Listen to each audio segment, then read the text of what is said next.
So we finished a whole area and we got a big new movement upgrade. So... cleanup video? That seems like a solid idea. I'm sure all sorts of stuff has just arbitrarily become available on account of how we have a horse. Well, yeah. I was kind of expecting you to be able to, like, jump that gap over there. Oh, that's just a double jump gap. Don't worry about that.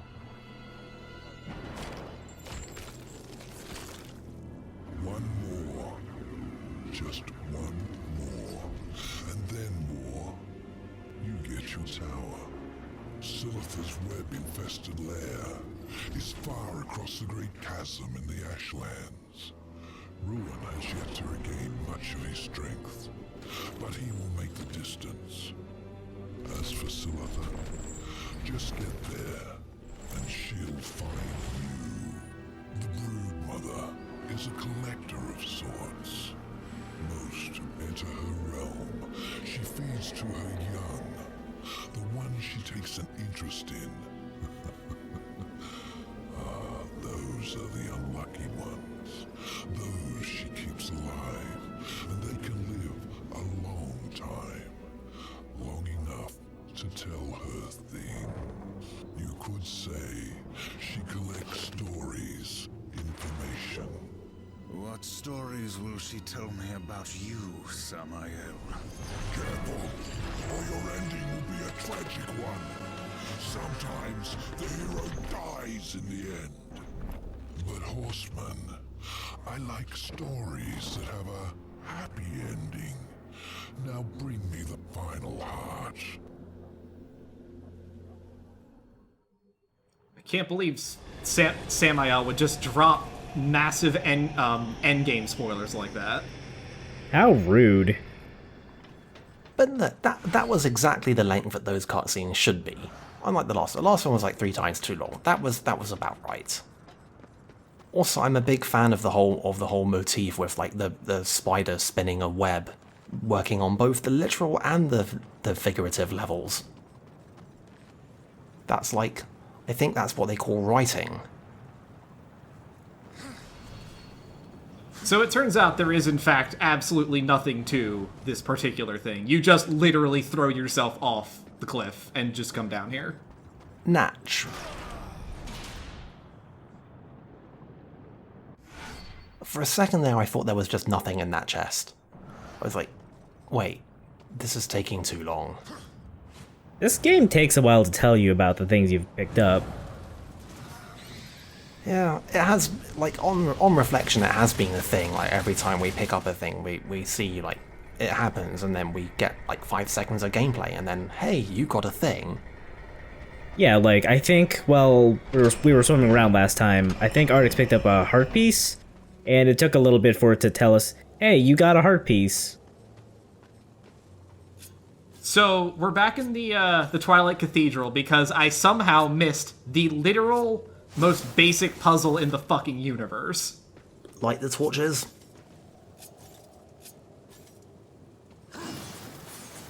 Light the torches. This is just straight out of Twilight Princess. I mean, you know, we have repeatedly referred to the fact that this game is what we call a Zelda-like. I'm aware, just... I guess if you're going to be a Zelda-like, then you're contractually obliged to make the player light all the torches to make a chest appear. I mean, I can't lie, if I was in charge of this kind of game, I would like try to make mostly original puzzles, but then I would have had this one in the game as a reference to Zelda, and I would have made it play the Zelda secret theme just this one time when the chest appeared. Like, you gotta acknowledge what you're doing. So we got Bloodthirst out of that. It doesn't heal very much, but it does make it so that when we hit folks, we get a tiny bit of health back. Yeah, that's not nothing. Like, that seems like the kind of thing that you kind of have to make useless in order for it to not be overpowered. But, you know, I've only been thinking about the concept for 10 seconds, so...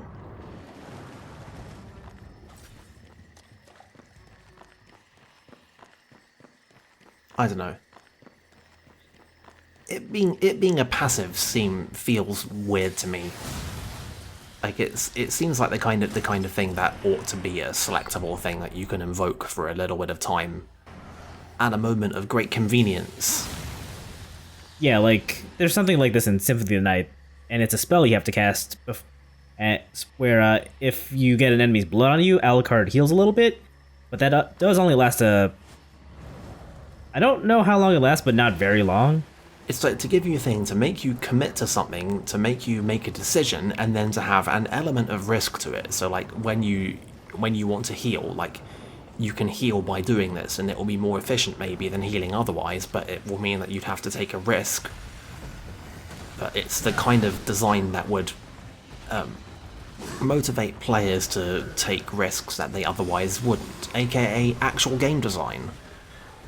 Yeah, I don't see any reason not to have this rune on, or whatever it's called, like, most of the time anyway. Oh, there are plenty of reasons not to have it. The biggest one being that... Presumably there's other better ones. Oh, yeah, like, there's a lot of really broken shit in this game, and the one that heals you when you punch things is extremely low on the list of extremely broken shit. Why are these all just passives? That feels wrong. I mean, I was mostly thinking and making this judgment about, like, specifically stuff to do with healing. I mean, there's other action stuff, but, like, healing is a whole subgenre of things to have to make the player worry about in a game. And there's approaches to it. There's the thing where you have, like, the standard constantly refueling but always slightly limited but purposeful heals, like, you know, Estus in Dark Souls, or like Souls in Hollow Knight. I don't know. I'm just thinking about, like, the enhancement system here in a broad scope, and I feel like having all these allegedly powerful abilities just as regular passives that don't seem to cost anything seems a bit much. Well, you can only have 3 of them equipped, one on each of your weapons. Do you know what game had an interesting way of doing healing that I have literally never seen another video game try and copy since? Oni, which is the weird anime beat/shoot 'em up made by Bungie before they made Halo. At least I think it was Bungie. How does healing work in that game? Like in many games, there is a purpose-built healing item. That's the only thing it does, and that you have a separate inventory for. I can't remember what they're called, but you press the button, then you use one, and a little bit of your health bar turns yellow. Your health bar is normally red, and you start healing slowly. Like, it takes like something like 15 seconds, I think, for you to heal the full thing. But if you take damage while that's happening, it's gone. So the obvious intention is that, right, you have to do this out of combat. But you're welcome to try it in combat if you want. You then have to make sure that you don't take damage while you're doing it. And there's a lot of stuff in this game that damages you, and there's big hits and there's little hits, and it changes the dynamic. Because normally you don't worry about the little hits, because they're meaningless. But if you want to try and juggle this priority, then suddenly everything changes and you have to completely flip your whole approach around in the middle of while you're playing. Right. And if you get away with it, then you can pull yourself back from the brink of defeat in the middle of a fight. That reminds me a lot of, I think it was the Estus flasks in Dark Souls 2? I don't remember which of the healing items it was, but one of them was a lot slower than the other. So the idea there is definitely don't do this in combat, but just like in Oni, like you said, you can do it in combat, just don't get hit. I mean, there's I think a couple of games have had like, hey, I'm just gonna give you a big chunk of health, and then there's games that are like, I'm gonna give you health regen for a minute. And like health regen for a minute compared with like slow healing that you'll lose if you take damage is still a slightly different proposition. I suppose. Like with the regen, as long as you don't die, you're still getting the same amount of, like it's all numbers and rates and ratios. Sooner or later, designers just end up taking for this stuff in numbers. But it's the things that aren't numbers that are always the most interesting. Balance is just like something that gets done to the concepts that you've already thought up. And sometimes those concepts are real interesting. Mm-hmm. Anyway, one day I hope somebody will try that. Maybe I don't actually hope that. It's kind of, I remember it being nerve-wracking. It wasn't that good at Oni. Well, yeah, one mistake and you've just wasted a healing item. It was a very weird game. Games were weird back then. It was the kind of game that you could only make if you hadn't yet made something like Halo. I keep saying this as though like I am certain that it was Bungie. Like, I feel like I might be wrong, and if I am, I'm gonna look very. Hang on, I'm gonna Google this now. No, it is. You're right. You're right. It was Bungie. Nice. Like I like saying that. I was like, hang on, am I sure about this? I take it this was before Marathon then too? Yeah. Like if you remember Oni at all and you know of Halo, then you might understand why like saying that makes you do a little mental double take. Like, hang on, really? But no, there it is. Anyway, exploring the desert properly kind of sucks. Yeah. It's like just big. And there's sand everywhere. Not even any music to keep things going. Ah, but the combat theme is playing now. That's better. It's no Gerudo Valley, that's for sure. Nah, that's not really fair. But yeah. I mean, it's always going to be a bit daunting to try and make something interesting out of an environment that's like people are going to expect to be large, empty, and mostly featureless. So,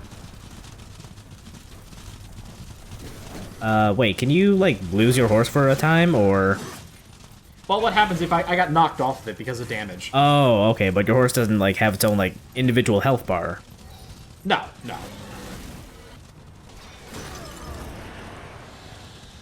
like, do you know what was a game that had a desert area that I expected to be unbelievably dull and somehow wasn't? Lightning Returns.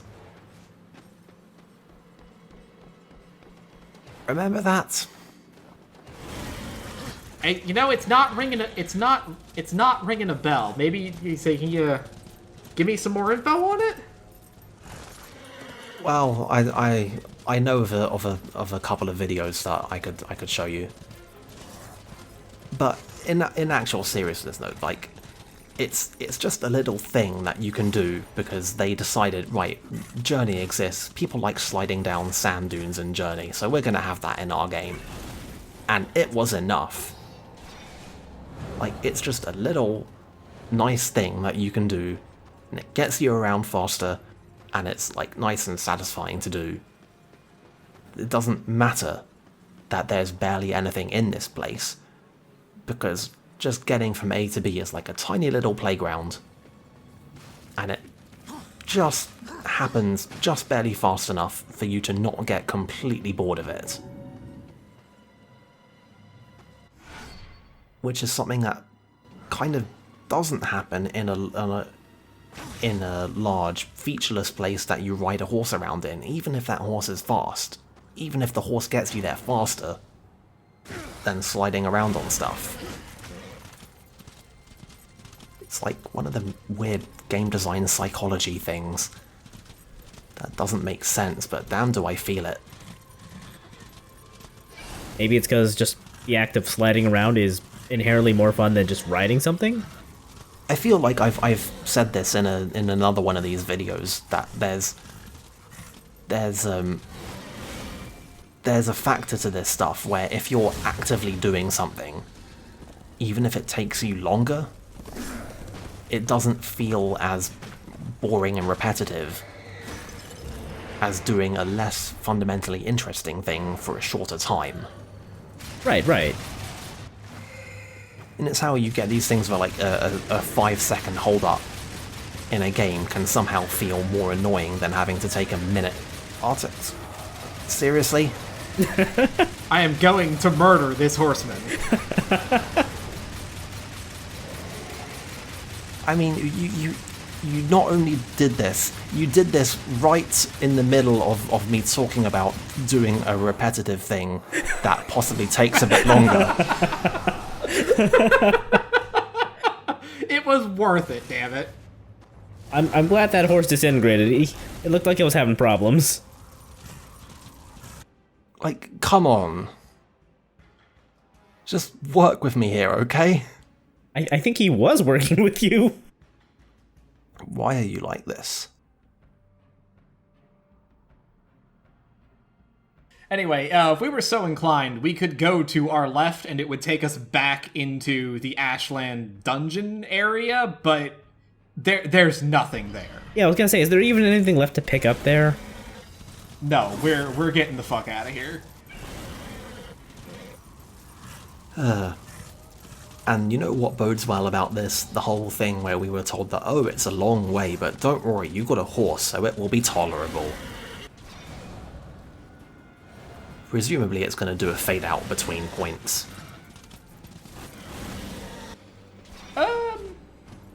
Sort of. You'll see. I don't like the way in which you said that. I'm sure it'll be fine. Also, smooth. Well, just throw the horse off the cliff, who cares? Yeah, it can respawn. He'll be fine. Aggro this ain't. No, this is making me think more of like Super Mario World Yoshi. Anyway, this is an extremely well-timed tooltip. That was a couple seconds too late to make that not slightly jarring. Yeah, why tell you about the thing you just figured out how to do? Also, Soul Bridge, okay, sure. This is just video games. I don't even have a snarky response to that. I'm just gonna pretend it's like Epona jumping the valley in Gerudo Valley when the bridge is out. I mean, it would have been one thing if there was just gap there that you can't cross, and now that you have the horse, you can cross it. But then you get the horse before you get to bring the heart back to Samael. So I guess there had to be something. For the record, I have absolutely no idea why I got those souls. I guess something chased me off the cliff? Oh, it's just like playing Dark Souls.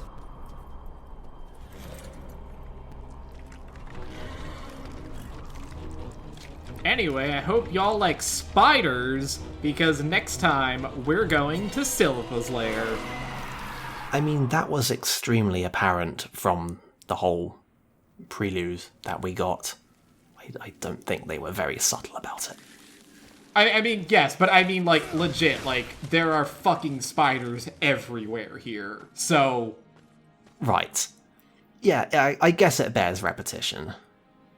This looks like a Bloodborne map. Wow.